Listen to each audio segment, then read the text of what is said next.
ఎస్తేరు గ్రంథము 4వ అధ్యాయము 15, 16 వచనాలను చదువుకుందాం. అప్పుడు ఎస్తేరు మొర్దెకైతో మరలా ఇట్లనే, నీవు పోయి సూసానునందు కనబడిన యూదులనందరినీ సమాజ మందిరమునకు సమకూర్చి నా నిమిత్తము ఉపవాసముండి 3 దినములు అన్నపానములు చేయకుండుడి. నేనును నా పనికత్తులను కూడా ఉపవాసముందుము. ప్రవేశించుట న్యాయ వ్యతిరేక్తముగా నున్నను. నేను రాజు నద్దకు ప్రవేశించుదును. నేను నశించెదను.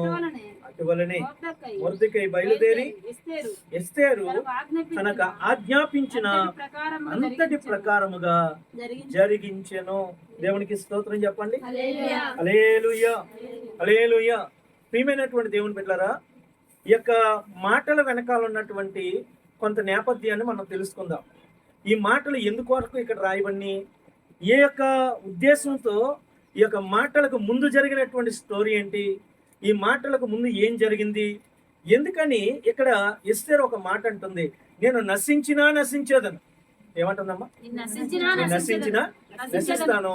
అయితే మీరు నా కొరకు 3 దినాలు ఉపవాసం ఉండి ప్రార్థన చేయండి. ఎందుకని ఈ మాట చెప్తుంది ఎస్తేరు? ఏమండి, నశించిపోవడం ఏంటి? నేను రాజుగారి దగ్గరికి వెళ్తాను, ఒకవేళ వెళ్ళను న్యాయానికి వ్యతిరేకంగా ఉన్నప్పటికీ నేనైతే వెళ్తాను. నేను నశించిపోయినా పర్లేదు, కానీ నేను వెళ్తాను. ఏమండి, అంటే నశించిపోవడానికైనా ఇష్టపడుతుంది, కానీ ఎందుకు వెళ్ళాలనుకుంటుంది? అసలు తన ప్రాణానికన్నా మించినటువంటి ప్రాముఖ్యమైన పని ఏముంది ఎస్తేరుకి? ఆ రాజుగారితో మాట్లాడవలసినంత అవసరం ఏముంది? దేవుని బిడ్డలారా, ఇక్కడ ఈ 3 దినాలు ఉపవాసం ఉండమని ఎస్తేరు చెప్తుంది కదా. ఈ ఉపవాసం ఉండడం ద్వారా ఏం జరిగిద్దని ఎస్తేరు నమ్మింది. ఏమండి, ఎలాంటి కార్యాలు దేవుడి నుంచి ఆశపడింది ఎస్తేరు? ఇక్కడ మొర్దెకై ఎస్తేరు ఆజ్ఞాపించిన దాని ప్రకారంగా చేశాడంట. ఏమండి, వారు ఎస్తేరు ఆజ్ఞాపించినటువంటి దాని ప్రకారంగా 3 దినాలు ఉపవాసాలు ఉన్నారంట. ఈ యొక్క ఉపవాసాల ద్వారా వారి జీవితంలో వారు ఏం పొందారు, ఈ యొక్క విషయాలు ఈరోజు మనం నేర్చుకుందాం. దేవునికి స్తోత్రం. గట్టిగా చెప్పండి హల్లెలూయా. ఈ దేవుని బిడ్డలారా, జాగ్రత్తగా వినండి. ఇక రాయబడినటువంటి మాటల్లో ఈ యొక్క ఉపవాసానికి ముందు, ఈ మాటలకు ముందు ఏం జరిగిందంటే, ఈ యొక్క 1వ అధ్యాయం నుంచి కనుక మనం చదివితే, యూదులు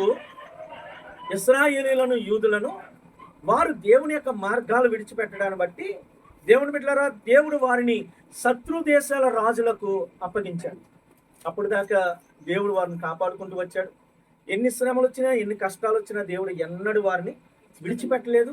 అయితే ఇశ్రాయేలీలు లేదా యూదులు దేవుని నామాన్ని విడిచిపెట్టి, దేవుని సన్నిధిని విడిచిపెట్టి, దేవుని యొక్క ఈ వాక్యాన్ని విడిచిపెట్టి వారి ఇష్టానుసారంగా వారు బ్రతికినప్పుడు, ఏమండి, దేవునికి వ్యతిరేకమైనటువంటి ఆలోచన విధానంతో అన్య దేవతల తట్టు తిరిగి, అన్య విగ్రహాల తట్టు తిరిగి, చేయకూడదని దేవుడు చెప్పిన ప్రతి మాటను వారు చేస్తూ దేవునికి కోపం పుట్టించినప్పుడు దేవుడు ఏం చేశారంటే వారిని విడిచిపెట్టాడు. ఎప్పుడైతే దేవుడు విడిచిపెట్టాడో, ఈ యొక్క ఇశ్రాయేలీయుల యొక్క ప్రజలు వచ్చినటువంటి శత్రువులు ఎదుట నిలవలేకపోయారు. హల్లెలూయా, హల్లెలూయా. ఏమండి, అట్లా వారు నిలవలేకపోయినందుకు కారణం చేత బబులోను దేశపు రాజైన ఈ యొక్క నెబుకద్నెజరు యూదుల మీదకి వచ్చి వారిని చుట్టుముట్టి వారి మీద యుద్ధం చేసి ఈ ప్రజలందరినీ కూడా తీసుకొని బబులోను దేశానికి వెళ్ళిపోయాడు. హల్లెలూయా. ఇశ్రాయేలు దేశాన్ని మొత్తాన్ని నాశనం చేశాడు, కాల్చి పడేశాడు. ఏమండి, దేవాలయాన్ని పడగొట్టేశాడు. అనేక మంది, లక్షల మంది యూదులను చంపేశాడు. ఏమండి, అందులో చాలా మందిని ఆ పొరుగు దేశానికి, పరాయి దేశానికి బానిసలుగా లాక్కొని వెళ్ళిపోయాడు. వారు ఆ పరాయి దేశంలో సుమారుగా 70 సంవత్సరాల కాలం వారు చెరలో ఉండిపోయారు. హల్లెలూయా. వారు చెరలో ఉండిపోయారు. చెరలో అంటే అక్కడ బానిసలుగా బ్రతికారు. అయితే దేవుని బిడ్డలారా, ఆ ప్రాంతంలో బానిసలుగా బ్రతికినప్పటికీ ఆ ప్రాంతంలో ఉన్నటువంటి ప్రజలు దేవుణ్ణి వేడుకోవడాన్ని బట్టి, వారి పాపాలు తెలుసుకొని, వారి తప్పును తెలుసుకొని దేవుణ్ణి వేడుకోవడాన్ని బట్టి ఆ ప్రజలకు దేవుడు తోడుగా నడిచాడు. ఎక్కడ? పరాయి దేశంలో, అన్య దేశంలో. వారు ఉన్నటువంటి శ్రమల్లోనే దేవుడు వారికి తోడుగా ఉండడం మొదలెట్టాడు. ఈ ఎస్తేరు గ్రంథం కావచ్చు, నెహెమ్యా గ్రంథం కావచ్చు, దేవుని బిడ్డలారా దానియేలు గ్రంథం కావచ్చు, ఈ గ్రంథాల్లో రాయబడినటువంటి ఈ యొక్క జీవిత చరిత్రలన్నీ కూడా ఇశ్రాయేలీయులు వేరొక దేశంలో బానిసలుగా ఉన్నప్పుడు జరిగినటువంటి మాటలు ఇవన్నీ. ఏమండి, ఈ నెబుకద్నెజరు దగ్గర ఈ యొక్క దానియేలు, శద్రకు, మేషకు, అబేద్నెగోలు బానిసలుగా ఉన్నప్పుడు వాళ్ళ ప్రాంతంలో ఎలాంటి కార్యాలు వారు చూడగలిగారు, దేవుణ్ణి నమ్మడాన్ని బట్టి వారి జీవితంలో ఏం జరిగింది అనే విషయాలు ఇక దానియేలు గ్రంథంలో కొంత భాగం వారి జీవితాల గురించి రాయబడింది. అయితే ఈ యొక్క నెహెమ్యా గ్రంథాన్ని కనుక మనం చూస్తే, నెహెమ్యా మీద దేవుని కృప ఉండబట్టి ఈ యొక్క బానిసగా ఉన్నటువంటి నెహెమ్యా ఆ దేశంలో రాజుగారి ఆస్థానంలో గిన్నె అందించేటటువంటి పోస్టింగ్ పొందాడు. అంటే ఒక లెక్కలో, ఒక మాటలో చెప్పాలంటే సెంట్రల్ గవర్నమెంట్ ఉద్యోగాన్ని అతను పొందుకున్నాడు, రాజుగారి దగ్గర ఉద్యోగాన్ని పొందుకున్నాడు. అదొక కేటగిరీ. అయితే ఇక్కడ మనం చూస్తూ ఉన్నాం, ఇక్కడ రాయబడినటువంటి ఎస్తేరు గ్రంథంలో రాయబడిన అహస్వేరోసు అనేటటువంటి రాజుగారు, దేవుని బిడ్డలారా, అతని కాలంలో జరిగినటువంటి ఒక సందర్భాన్ని ఎస్తేరు గ్రంథంలో చాలా అద్భుతంగా దేవుడు రాయించాడు. ఎందుకు రాయించాడో తెలుసా? మనం ఏ స్థితిలో ఉన్నప్పటికీ దేవుని మీద మనం విశ్వాసం ఉంచగలిగితే, దేవుని వైపు మనం చూడగలిగితే, దేవాది దేవుని సన్నిధిలో మనం ఉండగలిగితే, దేవుని బిడ్డలారా, దేవుడు మనల్ని విడిచిపెట్టడు. దేవుడు మనకు తోడుగా ఉంటాడు. తోడుగా ఉండడం మాత్రమే కాదు, మన జీవితంలో అద్భుతమైనటువంటి కార్యాలు జరిగిస్తాడు. ప్రభుకి స్తోత్రం చెప్పండి.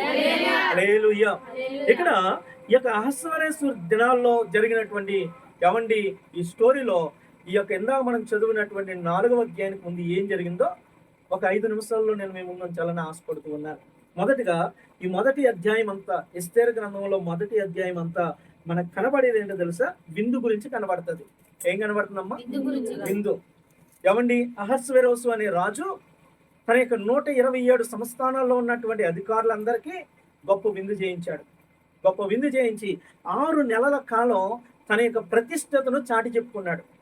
చాటి చెప్తున్నటువంటి క్రమంలో దేవుని బిడ్డలారా, చివరి ఘట్టములో ఈ యొక్క అహస్వేరోసు అనే రాజు అనుకున్నాడు, అరే, నా రాజ్యంలో నా అందాలన్నింటినీ నేను ప్రజల ముందు పెట్టాను, ఇతర దేశస్తులకు నేను చూపించుకున్నాను, నా భార్యను నేను పరిచయం చేయాలి అనే ఆలోచనతో తన భార్యను ఆ యొక్క సభలోనికి పిలుస్తాడు. పిలిచినప్పుడు ఈ రాజుగారు విందు చేస్తుంటే రాణి ఖాళీగా ఉంటుందా?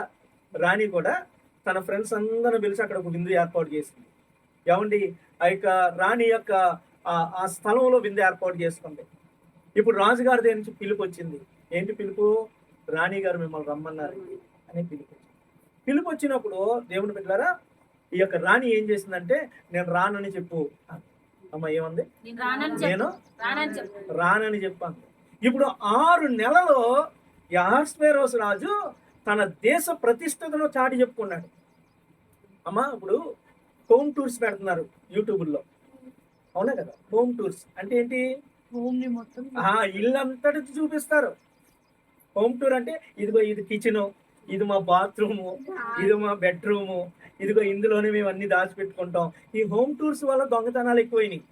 పోలీసులు గైడ్ చేస్తూ ఉన్నారు, అమ్మ మీరేమో యూట్యూబ్లో పెట్టి పట్టబయలు చేస్తూ ఉన్నారు, దొంగోడు చక్కగా మీ అడ్రస్ కనుక్కొని మీరు లేని టైం చూసుకొని ఇంట్లో పడి ఉన్నదంతా దోసుకుపోతున్నాడమ్మా, కాబట్టి ఇలాంటి పిచ్చి పనులు చేయకండి అమ్మా అని పోలీసులు హెచ్చరిస్తూ ఉన్నారు. హల్లెలూయా. మొట్టమొదటిగా ఈ యొక్క రాజు హోమ్ టూర్ పెట్టారు. ఎన్ని రోజులు? 6 నెలలు. ఎన్ని నెలలమ్మా? చెప్పండి. తన ఆస్తి చూపించడానికి 6 నెలలు పట్టిందంట. తనకున్న ఆస్తి పాస్తులు ప్రజల ఎదురు పెట్టడానికి 6 నెలల టైం పట్టింది. 6 నెలలు ఏకదాటిగా చూపించాడు. ప్రజలందరూ ఆశ్చర్యపోతున్నాడు. వామ్మో, వాయ్యో, ఎంత గొప్ప రాజ్యమా, ఎంత ఉన్నతమైనటువంటి రాజ్యమా అని ప్రజలందరూ ఆశ్చర్యపోతూ ఉన్నారు. ప్రజలందరిలో ఇతని యొక్క పబ్లిసిటీ పీక్స్ లెవెల్కి వెళ్ళింది. అమ్మ, ఇతడు చేసుకున్న పబ్లిసిటీ పీక్స్ లెవెల్కి వెళ్ళింది. ఆ చివరి ఘట్టంలో ఉన్న పీక్స్ లెవెల్లో ఉన్నటువంటి ఆ ఘనతంతా కూడా కాళ్ళ మట్టుకు దిగజారిపోయిన పరిస్థితి వచ్చింది. ఎందుని బట్టి? భార్యను బట్టి. భార్య ఒక్క మాట అందే. ఏమందే? నేను రానని చెప్పంది. ఎంత ఉంటే ఉపయోగం ఏంటి ఇంట్లో భార్య మాట లేనప్పుడు? అవునా కదా? దేవుని బిడ్డలారా, వెంటనే రాజుగారు పరుగు మొత్తం ఒక్కసారితో పోయిన పని అయింది. రాజు హట్టయ్యాడు. హట్టయ్యి ఒక మూలకెళ్ళి మూల కూర్చున్నాడు. చుట్టూ రాజుగారి చుట్టూ 7 మంత్రులు ఉన్నారు. ఆ యొక్క మంత్రులు వచ్చి, దేవుని బిడ్డలారా, ఆ ప్రధానులు 7 వచ్చి రాజుతో మాట్లాడుతూ ఉన్నారు. ఏమని మాట్లాడుతున్నారు? ఏమండి రాజా, ఇది ఎక్కడితో వదిలేయాల్సిన చిన్న ముచ్చటేమి కాదు. ఈరోజు రాణి అయిన వస్తీ నీ ఎదుట నిన్ను ధిక్కరించిందంటే ఇది మామూలు విషయం కాదు. కాబట్టి మీరు దీన్ని చాలా ఈజీగా తీసుకుంటున్నారు, కానీ అది ఈజీగా తీసుకోవాల్సినటువంటి విషయం ఏమి కాదు. ఎందుకో తెలుసా? ఈరోజు ఈ రాణిని రోల్ మోడల్ గా పెట్టుకొని మన రాజ్యంలో ఉన్నటువంటి మా భార్యలు మమ్మల్ని ధిక్కరిస్తారు, మమ్మల్ని తిరస్కరిస్తారు.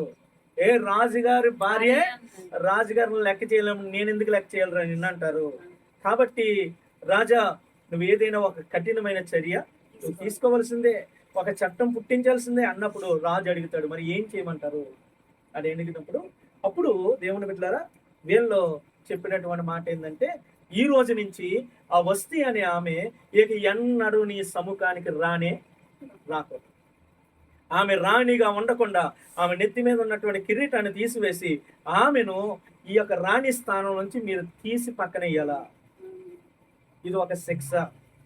ఏ స్త్రీ అయినా తన భర్తకు లోబడలేనటువంటి స్త్రీకి ఇలాగే జరిగిద్ది అనే ఒక చట్టాన్ని పుట్టించాలి. మూడవది, వీళ్ళు చెప్పినటువంటి మరొక అద్భుతమైనటువంటి మరొక సలహా ఏంటంటే, ప్రతి ఇంటిలో పురుషుడు మొదటి స్థానాన్ని కలిగి ఉండాలి. పురుషుని యొక్క ఆధిక్యత కింద, పురుషుని యొక్క మాట చొప్పున ఇంటిలో పిల్లలు కానీ, భార్య కానీ, కుటుంబం కానీ నడవాలి అనే ఒక చట్టాన్ని మీరు పుట్టించినప్పుడు మన దేశ ఘనత పెరిగిద్ది, మన దేశ ఘనత పెరిగిద్ది అని చెప్పినప్పుడు రాజుగారు అదే చట్టాన్ని పుట్టించి ఆ దేశంలో ఉన్న 127 రాజ్యాలకు ఆ యొక్క వార్తను పబ్లిసిటీ చేశాడు, పంపించిన తర్వాత రాజుగారికి ఇప్పుడు ఎవరు లేరు? 6 నెలలు చూపించుకోగలిగినంత ఆస్తుంది కానీ రాణి.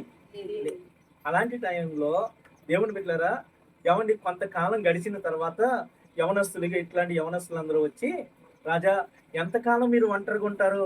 నీ చైర్ పక్కన రాణి చైర్ ఖాళీగా కనబడుతుంది, ఇది మాకు నచ్చలేదు, కాబట్టి నువ్వు ఇలా ఒంటరిగా ఉండడం మంచిది కాదు.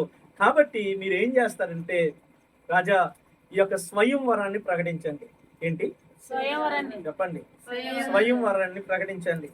మన దేశంలో ఈ యొక్క 127 సంస్థానాలు ఉన్నటువంటి యవనస్తులు, ఆడపిల్లలు, వారు ఈ యొక్క స్వయంవరంలో పార్టిసిపేట్ చేయొచ్చు. రాజు ఎవరినైతే ఇష్టపడతారో ఆమెను మీరు వస్తీ స్థానంలో రాణిగా మీరు చేయండి అని యవనస్తులు ప్రకటించినప్పుడు ఈ మాట రాజుగారికి నచ్చి ఈ యొక్క 127 సంస్థానాలకి చాటింపు వేయించారు. జాగ్రత్తగా చాటింపు వేయించి, దేవుని బిడ్డలారా, ఇదిగో రాజుగారు మీలో నుంచి ఒక స్త్రీని రాణిగా చేసుకోవాలనుకుంటున్నాడు, కాబట్టి యవనస్తులందరూ కూడా ఈ యొక్క అవకాశాన్ని ఉపయోగించుకోండి అన్నటువంటి టైంలో రాజ్యంలో ఉన్న ప్రతి ఒక్కరు వారి అదృష్టాన్ని పరీక్షించుకోవడం మొదలెట్టారు. హల్లెలూయా. వింటున్నారా? ఏంది? వారి అదృష్టాన్ని పరీక్షించుకోవడానికి వారందరూ కూడా అప్లికేషన్లు, ఆన్లైన్కి వెళ్ళి అప్లికేషన్లో పెట్టుకుంటూ ఉన్నారు. స్తోత్రం చెప్పండి. హల్లెలూయా. జాగ్రత్తగానండి దేవుని బిడ్డలారా, వాళ్ళు పెట్టుకుంటున్నప్పుడు అట్లానే ఈ యొక్క ఎస్తేరు అనేటటువంటి ఆమె ఒక యూదురాలు, ఒక బానిసగా దేశానికి వచ్చినటువంటి స్త్రీ, పరాయి దేశం నుంచి వచ్చి ఆ దేశంలో స్థిరపడినటువంటి స్త్రీ, తల్లిదండ్రులు లేరు. పినతండ్రి అయినటువంటి మొర్దెకై పెంపకంలో పెంచబడుతూ ఉంది ఈమె. ఎన్నడూ కూడా తన యొక్క బాబాయ్ మాటను ధిక్కరించలేదు. హల్లెలూయా. అట్లా పెరుగుతున్నటువంటి ఈ స్త్రీ ఈ యొక్క మొర్దెకై అన్నటువంటి మాటను బట్టి ఈమె కూడా రాణి స్థానంలో ఆ యొక్క కాంపిటీషన్లో ఈమె కూడా ముందుకెళ్ళడం మొదలుపెట్టింది. దేవుని బిడ్డలారా, వెళ్తా ఉన్నప్పుడు ఇక్కడ రాయబడినటువంటి మాటల ప్రకారం కొన్ని వేల మంది ఆ యొక్క కాంపిటీషన్లోనికి వచ్చారు. డైరెక్ట్గా వెళ్ళడం అక్కడికి వెళ్ళి రాజుగారి ముందుకు వెళ్తే వద్దు వెళ్ళిపో అన్నం కాదండి. ఎట్లానే తెలుసా? సంవత్సరం రోజులు. ఎన్ని రోజులు? 1 year బ్యూటీ పార్లర్లో వారికి ట్రైనింగ్, చీర ఎలా కట్టుకోవాలి, టిఫిన్ ఎలా తినాలి, స్పూన్ ఎట్లా పట్టుకోవాలి, ఎట్లా నడవాలి, ఎవరి ఈ యొక్క మోడలింగ్ చేస్తూ ఉంటారు కదా, క్యాట్ వాక్ ఎట్లా చేయాలి, ఎట్లా తిరగాలి, ఎట్లా కూర్చోవాలి, ఇవన్నీ కూడా నేర్పించారు అనమాట. ఎంతకాలం? అందులో 6 నెలలేమో పరిమళ ద్రవ్యాల కొరకు, 6 నెలలేమో ఎవండి మరొక మాట ఇక్కడ రాయబడి ఉంటుంది, వాటి కొరకు దేవుని బిడ్డలారా సుగంధ ద్రవ్యాలతో తమ్మును తామును అలంకరించుకోవడానికి 1 ఇయర్ వచ్చినటువంటి ప్రతి ఒక్క ఆడపిల్లకి కూడా సంవత్సర కాలాన్ని నిర్ణయించారు. సంవత్సర కాలంలో వారు సుఖభారంగా లోపల ఉండడం, దేవుని బిడ్డలారా రాజుగారి యొక్క ఉన్నటువంటి వాళ్ళలో ఎవండి వాళ్ళని అందంగా అలంకరించడం, రాజుగారి దగ్గరికి పంపించడం. జాగ్రత్తగానండి. అట్లా ఎవరికి సంబంధించినటువంటి కాలం నిండిన తర్వాత, అంటే 1 ఇయర్ నిండగానే వారిని రాజుగారి దగ్గర తీసుకెళ్తూ ఉన్నారు. రాజుగారు దేవుని బిడ్డలారా ఇక అమ్మాయిని చూసి ఓకే బాగుంది అంటే కనుక పర్లేదు, బాగుంది అనకపోతే ఆమెను మరొక కోటకి షిఫ్ట్ చేసేటోళ్ళు. ఏమండి, ఆమె ఇక ఎన్నడూ పెళ్లి చేసుకోవడానికి లేదు. ఒక్కసారి రాజుగారి దగ్గరికి వెళ్ళి ముందుకెళ్ళి నిలబడినటువంటి ఆ స్త్రీ ఇక ఎందుకంటే ఆమె రాజు కొరకు తయారు చేయబడింది. 1 ఇయర్ రాజు కొరకు అలంకరించబడింది, రాజు కొరకు నియమించబడింది. కాబట్టి దేవుని బిడ్డలారా ఇక మరలా ఆమె పెళ్లి చేసుకోవడానికి వీలు లేదు. హల్లెలూయా. జాగ్రత్తగా నేను దేవుని బిడ్డలారా. అయితే వాళ్ళకి ఫైనల్ డిసిజన్ ఒకటి ఉంది. రాజు దగ్గరికి వెళ్ళక ముందు వాళ్ళు కోరుకున్నటువంటి అలంకారాలు ఎన్నైనా పెట్టుకోవచ్చు. అయ్యా నాకు 7 వారాల నగర కావాలంటే నగలు తెచ్చి పెడతారు, నాకు పట్టు చీర కావాలంటే పట్టు చీర ఇస్తారు, అర్థమైందా, నాకు డైమండ్స్ నెక్లెస్ కావాలంటే నెక్లెస్ ఇస్తారు. అంటే వాళ్ళకి ఇష్టమైనది వాళ్ళు ధరించుకొని వెళ్ళొచ్చు. ఈ ఛాన్స్ కూడా వాళ్ళకు ఉంది. అర్థమవుతుందా దేవుని బిడ్డలారా? అట్లా ఎస్తేరు కూడా అక్కడే ఉంది. ఆమెను అలంకరించేటటువంటి బాధ్యత, ఆమెను కాపాడే బాధ్యత హేగే అనేటటువంటి ఒక ఆయన చూసుకుంటూ ఉంటారు. ఏం పేరమ్మా? హేగే. ఆయన పేరు వేగే కాదమ్మా, హేగే. అర్థమైందమ్మా? ఆయన చూసుకుంటూ ఉన్నారు. ఇప్పుడు ఎస్తేరు ఎంత మాత్రం కూడా తన ఇష్టానుసారంగా అక్కడ నడవలేదు. జాగ్రత్తగా ఇక్కడ వాక్యంలో రాయబడి ఉంటుంది, హేగే తనకు నియమించినటువంటి అలంకారాలు గాక ఆమె మరి ఏమియో కోరుకోలేదంట. ప్రభుకి స్తోత్రం. హల్లెలూయా. అంటే ఒకరి నాయకత్వంలో నడుస్తున్నప్పుడు, ఒకరి యొక్క ఆధీనంలో ఉన్నప్పుడు దేవుని బిడ్డలారా ఈ యొక్క ఎస్తేరు తన పైన ఉన్నటువంటి హేగే మాటకు లోబడింది. ఏమండి, ఈమె అనుకుంది, అరే ఇతని కన్నా నాకు రాజుగారి గురించి ఎక్కువ తెలుసా? జాగ్రత్తగా. ఇప్పుడు రాజు మనసు ఎవరికి తెలుస్తుంది? రాజుగారి దగ్గర ఉద్యోగం చేసే వాళ్ళకి తెలుస్తుంది. ఈ రాణికి ఏం తెలుస్తుంది? ఈ యొక్క కాంపిటీషన్ లో పార్టిసిపేట్ చేసే వాళ్ళకి ఏం తెలుస్తుంది? తెలియదు. కాబట్టి ఎస్తేర్ ఏం చేసిందంటే, అయ్యా నువ్వు ఏదైతే ఇస్తావో అది నాకు, నేను అట్లే వెళ్తాను, నాకు దానికి మించి ఎక్స్ట్రాగా నాకు ఒక్కటి కూడా వద్దు అని చెప్పినప్పుడు ఈమె రోజు వచ్చింది. ఆ రోజున చక్కగా ఈ హేగే అనే ఆయన అలంకరించి రాజుగారి దగ్గర ముందు నిలవబడింది. ఎప్పుడైతే ముందు నిలవబడిందో దేవుడు ఈ రాజుగారి యొక్క మనసులో ఎస్తేరు పట్ల దయ పుట్టించాడు. దేవునికి స్తోత్రం చెప్పాలి. హల్లెలూయా. అట్లా ఈ యొక్క ఎస్తేరు గారు ఆ దేశానికి రాణి అయ్యింది. అర్థమైందమ్మా? ఎక్కడి నుంచి ఎక్కడికి వెళ్ళింది? ఒక బానిస బ్రతుకులో నుంచి దేశాన్ని పరిపాలించే రాజుగారి ప్రక్కన రాణి స్థానంలోకి వెళ్ళిపోయింది. హల్లెలూయా. వెళ్ళిన తర్వాత దేవుని బిడ్డలారా ఎవండి అదంతా జరుగుతూ ఉంది. ఇతని యొక్క పినతండ్రి ఉన్నాడు చూసారా? ఇతని యొక్క పినతండ్రి అయినటువంటి మొర్దెకై ఆ యొక్క రాజుగారి యొక్క కోటలో ద్వారపాలకుడిగా పనిచేసేవాడు. మా ఎట్లా ద్వారపాలకుడిగా అంటే వాచ్మెన్, ఆ డోర్ దగ్గర పని అన్నమాట.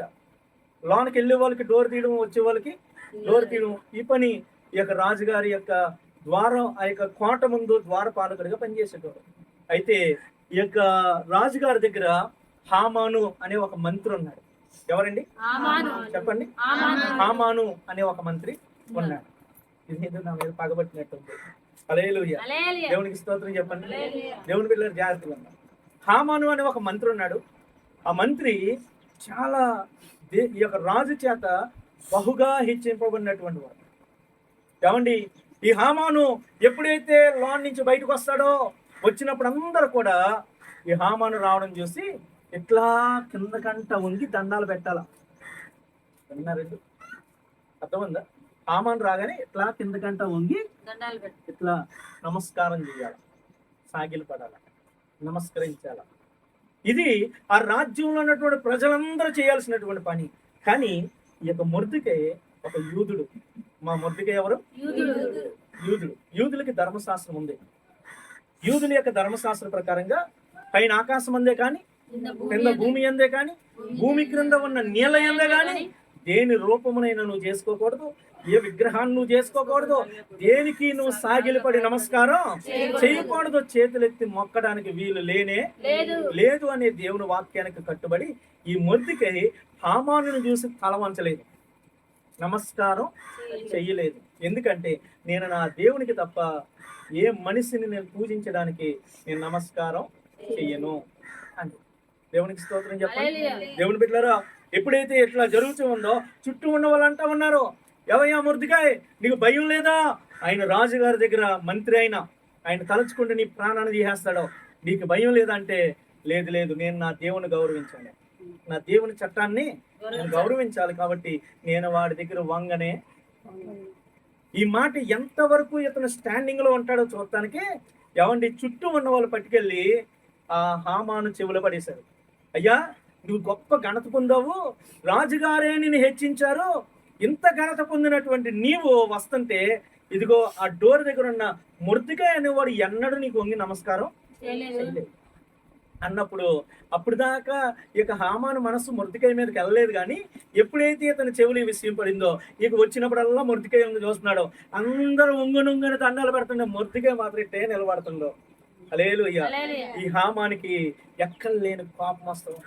ఏందిరా, అందరూ నాకు భయపడుతుంది, ఇది ఒక్కడే భయపడట్లేదు, ఏంటిది అనేసి ఎంక్వైరీ చేశాడు. ఏం చేశాడమ్మా? ఎంక్వైరీ చేశాడు. ఎవడరా ఈ మొర్దెకై? అలా ఈ మొర్దెకై యొక్క జాతి ఏంటి? ఈ మొర్దెకై యొక్క వంశం ఏంటి? వీడు ఏ ప్రాంతానికి చెందినవాడు? ఎక్కడి నుంచి వచ్చాడు? ఎన్ని ఎంక్వైరీ చేస్తే తేలింది ఏంటంటే ఈ మొర్దెకై అనేవాడు ఒక యూదుడు అని. హల్లెలూయా. జాగ్రత్తగా అనిపించలేరా? మొర్దెకై అనేవాడు ఒక యూదుడు అని తేలగానే ఈ యొక్క యూదులకి హామాను యొక్క వంశస్థులకి ఎప్పటి నుండో శత్రుత్వం.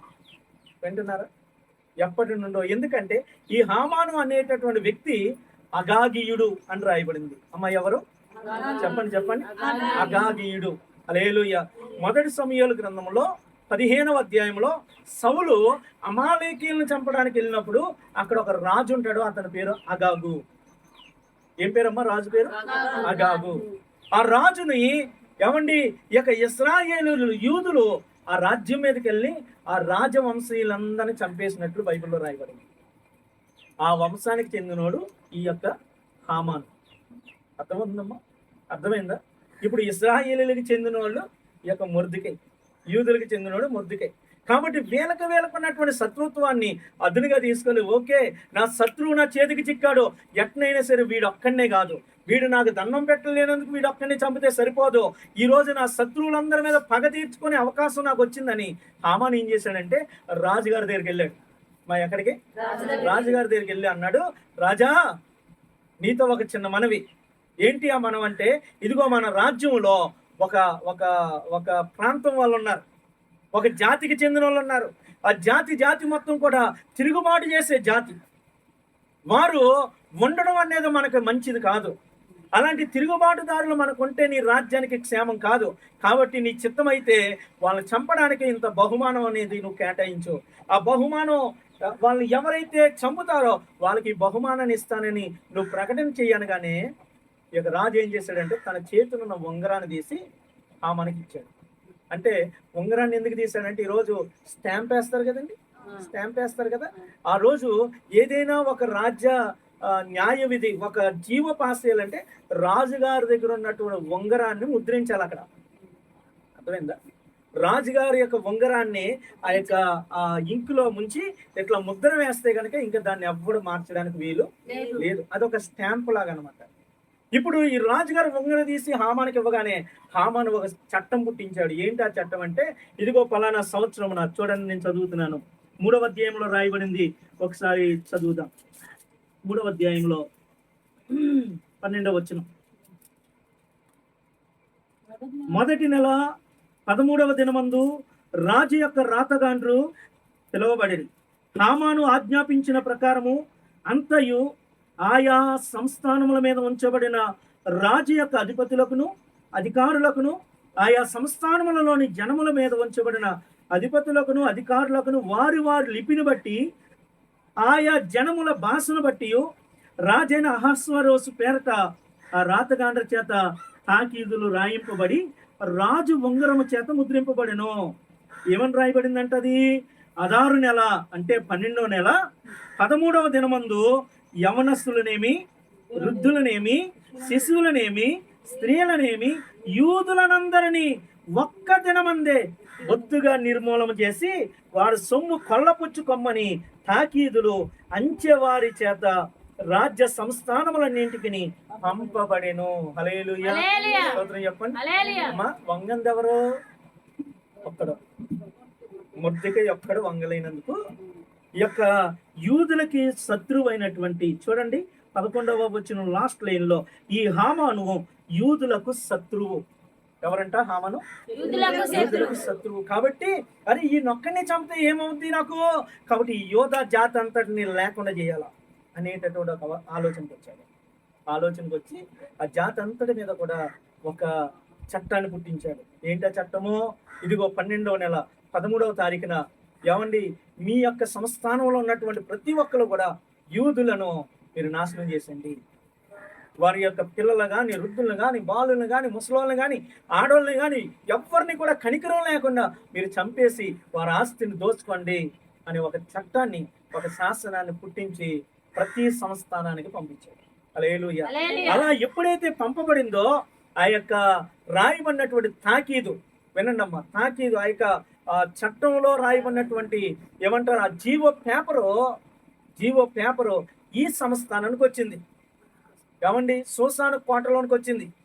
వచ్చినప్పుడు ఆ గుర్రాల మీద నిలబడ్డ వాళ్ళు ఇది చదివి వినిపిస్తూ ఉన్నప్పుడు మొర్దెకై విన్నాడు. 4వ అధ్యాయంలో మొర్దెకై విని అది ఎప్పుడైతే చదివారో తన జాతి నాశనం అయిపోతుందని, తన ప్రజలను నాశనం చేయడానికి ఒక దుష్టుడు పన్నాగం పడ్డాడని మొర్దెకై, అలాగే తనతో ఉన్న యూదులందరూ గోనెపట్ట కట్టుకొని రోడ్ల మీదకి వచ్చి బూడిద చల్లుకుంటూ ఎలుగెత్తి ఏడ్చుకుంటూ ఏమండి దేవుని సన్నిధిలో మొరపెట్టుకుంటారు. హల్లెలూయా, స్తోత్రం చెప్పండి. అలా మొరపెట్టుకుంటూ ఉన్నప్పుడు ఈ దేవుని బిడ్డలారా, ఈ మొర్దెకై ఆ గోనెపట్ట ధరించుకొని, ఈయన ఉద్యోగం చేసుకుంటున్నాడు కదా, మరి ఏమండి ఉద్యోగానికి పోకపోతే జాబ్ పోద్దు కదా, అందుకని గోనెపట్ట కట్టుకొని కడుపు మార్చుకొని ఆ రాజుగారి యొక్క గేటు ముందు నిలబడ్డాడు. ఎప్పుడైతే నిలబడ్డాడో ఈ విషయం కోటలో ఉన్నటువంటి ఎస్తేరుకి తెలిసింది. హల్లెలూయా, జాగ్రత్తగానండి. కోటలో ఉన్న ఎస్తేరుకి తెలిసింది. ఎస్తేరుకి తెలిసినప్పుడు ఆ ఎస్తేరు ఏం చేసిందంటే, అదే ఇట్లా రాకూడదు కదా, ఇలా గోనెపట్టు కట్టుకున్నవాడు ఆ రాజుగారి యొక్క కోట గుమ్మం దగ్గరికి వస్తే కానీ చంపేస్తారు కదా, ఇది రాజ్యానికి వ్యతిరేకమైన పని కదా అని చెప్పి ఎవడి వస్త్రాలు తెప్పించి మొర్దెకై దగ్గరికి పంపించింది. అర్థమైందండి? ఎందుకంటే చిన్నప్పటి నుంచి పెంచినటువంటి తండ్రి అట్లా గోనెపట్టు కట్టుకొని కన్నీటితో ఉండి ప్రాణాల మీద తెచ్చుకుంటే ఏ కూతురు చూస్తూ ఉండగలదో. కాబట్టి ఎస్తేరు ఏం చేసిందంటే వస్త్రాలు తన యొక్క చిన్నాన్న దగ్గరికి పంపించింది. పంపిస్తే వాళ్ళ చిన్నాన్న, ఇది కాదు, నేను తీసుకోను, నేను రాణితో మాట్లాడాలా, ఏమండి, ఇదిగో ఇక్కడ జరిగినటువంటి సందర్భం ఇది అని రాణికి కబురు పెట్టాడు. కబురు పెట్టినప్పుడు రాణి అంటుంది, ఏమండి, ఆ యొక్క మొర్దెకైతో అంటుంది, అయ్యా, రాజుగారి యొక్క సమ్మతి లేకుండా, రాజుగారు పిలవకుండా ఎవరైనా అతని ఎదుటికి వెళ్ళినప్పుడు ఒకవేళ అతను కోపంగా ఉన్నాడు అనుకో, చంపేంద్రా వీళ్ళని అంటాడు. ఇప్పుడు రాజుగారి యొక్క సింహాసనం మీద ఎట్లా కూర్చున్నాడు అనుకోమ్మా, కూర్చున్నప్పుడు వరుసగా 10 మంది రాజుగారు దగ్గరికి వరుసగా పర్మిషన్ లేకుండా, అపాయింట్మెంట్ ఆర్డర్ లేకుండా 10 మంది వరుసగా వచ్చారనుకో, రాజుగారి దగ్గర ఒక బంగారపు దండం ఉంటది, ఇట్లా దండం ఉంటది, ఏమండి, ఇట్లా పట్టుకొని కూర్చుంటారు కదా, ఆ దండాన్ని ఎవరి వైపుకి చాపితే వాళ్ళే బతుకుతారు, మిగిలిన 9 మందిని చంపేయడమే. అర్థమవుతుందా మీకు? 10 మంది వచ్చారనుకోండి, 10 మందిలో ఎవరి వైపుకి ఈ యొక్క దండం చాపితే వాళ్ళకే బతికే హక్కు ఉంది, మిగిలిన వాళ్ళందరూ చావడమేక. ఎందుకు? పర్మిషన్ లేకుండా లోపలికి వచ్చాడు కాబట్టి. స్తోత్రం చెప్పండి. హల్లెలూయా. ఈ విషయం ఎస్తేరు మొర్దెకై దగ్గరికి కబురు పెట్టింది. అయ్యా, ఇది ఇక్కడ రాజ్యంలో ఉన్నటువంటి చట్టం ఇది. కాబట్టి ఇదిగో ఒకవేళ ఆయన పర్మిషన్ లేకుండా నేను ఆయన దగ్గరికి వెళ్ళలేను. ఇప్పటికే 2 నెలలు అయింది ఆయన నా ముఖం చూసి, నా ముఖం చూడక 2 నెలలు అయింది. ఇప్పుడు కనీసం నేను ఆయన దగ్గరికి పిలవను కూడా పిలవలేదు. మరి ఎందుకో తెలియదు, ఆయన కోపంగా ఉన్నట్టున్నాడు. ఈ సమయంలో నేను వెళ్తే కనుక ఒకవేళ ఆయన కోపం రగులుకుంటే నా ప్రాణాలు పోతాయి అనేసి అన్నప్పుడు మొద్దుకే అంటాడు, నువ్వు కోటలో ఉన్నంత మాత్రం తప్పించుకుంటాను అనుకుంటున్నావా? నువ్వు యూదురాలువే, మర్చిపోతావు. ఏమన్నాడు? నువ్వు కూడా యూదులందరినీ చంపినప్పుడు నిన్నేం విడిచిపెట్టరు, నువ్వు యూదురాలువే. ఏమో ఈ యొక్క జాగ్రత్తగానండి, ఈ సమయంలో నీ ప్రజలను రక్షించుకోవడానికి దేవుడు నీకు ఆ రాణి స్థానం ఇచ్చాడేమో. అర్థమవుతుందమ్మా? ఆ రాణి స్థానంలో ఎందుకు కూర్చుని పెట్టాడు దేవుడు? నీ ప్రజలను రక్షించుకోవడానికి నీకు ఆ స్థానం ఇచ్చాడేమో. ఈరోజు నువ్వు కోటలోకి వెళ్ళినంత మాత్రాన అమ్మయ్యా నేను తప్పించుకుంటాను అనుకుంటున్నావేమో. నువ్వు తప్పించబడవు. నీవు కాకపోతే ఇంకొకరిని దేవుడు పంపిస్తాడు మాకు సాయం చేయడానికి. నీ దగ్గర నుంచి కాకపోతే మరొక చోట నుంచి మాకు సహాయం వస్తుంది, కానీ నువ్వైతే తప్పించుకోలేవు, జాగ్రత్త అని హెచ్చరిక పంపించాడు. ముందేమో విషయం పంపించాడు, రెండోదేమో హెచ్చరిక పంపించాడు. ఇప్పుడు మనం చదివిన వాక్య భాగానికి వచ్చాం. స్తోత్రం చెప్పండి. మనం చదివిన వాక్య భాగాన్ని చూడండి. 14వ వచనాన్ని 12వ వచనాన్ని చదువుతున్నాను చూడండి. వారు ఎస్తేరు యొక్క మాటలు మొర్దెకైకి తెలపగా మొర్దెకై ఎస్తేరుతో ఇట్లు ప్రత్యుత్తరం ఇచ్చి, రాజనగర్లో ఉన్నంత మాత్రము చేత యూదులందరికంటే నీవు తప్పించుకుందవని నీ మనస్సులో తలంచుకొనవద్దు. రాజుకోటలో ఉన్నంత మాత్రం నువ్వేం తప్పించుకోవటాను అనుకోవటవా? అంత సీనేమి లేదు. నీవు ఈ సమయమందు ఏమీ మాట్లాడక మౌనంగా ఉన్న యెడల యూదులకు సహాయము విడుదల మరి ఒక దిక్కు నుండి వచ్చిన గాని నీవును నీ తండ్రి ఇంటి వారును నశించుదురో. ఈ సమయమును బట్టి రాజ్యమునకు వచ్చిదువేమో, ఆలోచించుకో అన్నప్పుడు అప్పుడు ఎస్తేరు మొర్దెకై దగ్గరికి పంపించింది వర్తమానం. అయ్యా, నేను వెళ్ళడం రాజ్యానికి వ్యతిరేకమైన పని అయినా, రాజుగారికి వ్యతిరేకమైన పని అయినా, నేను చేయకూడని పని అయినప్పటికీ నా ప్రజల కొరకు నేను చేస్తాను, నా ప్రజల కొరకు నేను వెళ్తాను. నేను నశించినా నశిస్తాను, చచ్చిపోయినా పర్లేదు. అర్థమవుతుందమ్మా? ఒకవేళ రాజుగారు కోపంతో ఆ దండాన్ని నా దగ్గరికి చాపకపోతే నేనేమైపోతాను? చంపబడతాను. నేను చచ్చిపోయినా పర్లేదు, కానీ నేనైతే విషయం చెప్తాను. నేనైతే వెళ్ళి నా ప్రయత్నం నేను చేస్తాను. అయితే దేవుని కనికరం, నేను ఎంత ప్రయత్నం చేసినా దేవుని కనికరం లేకపోతే ప్రయోజనం లేదు కదా. కాబట్టి నువ్వేం చేస్తావంటే యూదులందరినీ తెలుసుకొని నా కొరకు 3 దినాలు ఉపవాసం ఉండండి. 3 దినాలు మీరు ఉపవాసం ఉండి ప్రార్థన చేయండి. నేను అక్కడికి వెళ్ళినప్పుడు నా మీద రాజుకి దయ పుట్టించాలని, నా మీద రాజుకి దయ పుట్టించాలని. ఎందుకంటే రాజుగారికి దయ రాకపోతే విషయం రాజుగారితో చెప్పేంత ఛాన్స్ నాకు దొరకదు. ఏమో రాజుగారికి దయ ఉందనుకో, నా వైపు బంగారపు దండాన్ని చాపుతాడు, నేను వెళ్ళి విషయం చెప్పగలుగుతాను. ఒకవేళ ఆ దయ రాజుకి రాలేదనుకో, నేను చంపబడతాను. విషయం చెప్పకముందే నేను చచ్చిపోతాను. కాబట్టి నా కొరకు 3 రోజులు మీరు ఉపవాసం ఉండి ప్రార్థన చేయండి. స్తోత్రం చెప్పండి. హల్లెలూయా. దేవుని బిడ్డలారా, ఉపవాసం ఉండి ప్రార్థన చేయడం ప్రజలు మొదలు పెట్టారు. ఆ ఉపవాస ప్రార్థన ద్వారా ఏమండి దేవుడు అద్భుతమైనటువంటి కార్యాలు జరిగించాడు. ఈ ఉపవాస ప్రార్థనలో ఆ యొక్క ఎస్తేరు గ్రంథంలో రాయబడినటువంటి ఉపవాస ప్రార్థనకి దేవుడు ఎలాంటి జవాబులు ఇచ్చాడో మనం ఈరోజు నేర్చుకోబోతూ ఉన్నాం.